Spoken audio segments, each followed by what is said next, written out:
What was the atrium in a Roman house at Pompeii? Imagine walking into a home where sunlight streams through a large opening in the roof, and a small pool of rainwater sits quietly in the center. That's the atrium of a Roman house in Pompeii. It was the main room right at the front of the house, designed to be both practical and impressive.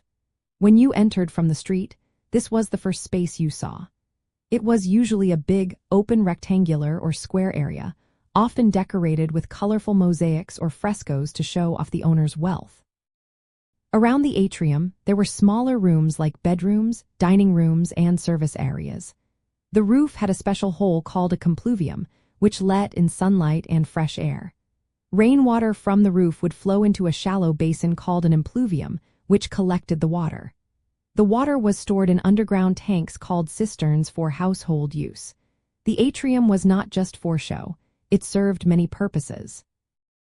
It was where the head of the house, the patron, would meet guests or conduct business. Inside, there was often a small shrine called a lararium, dedicated to household gods and spirits.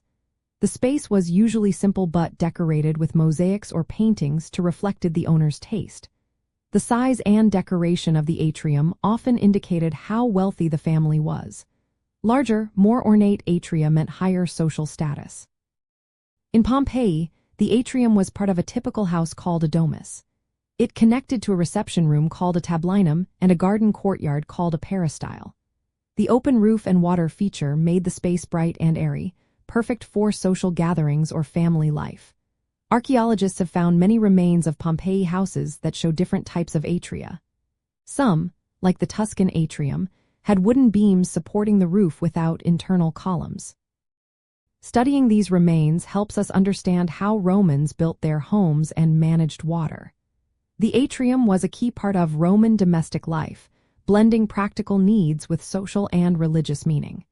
It was a space where daily life, social status, and spiritual beliefs all came together in one central area.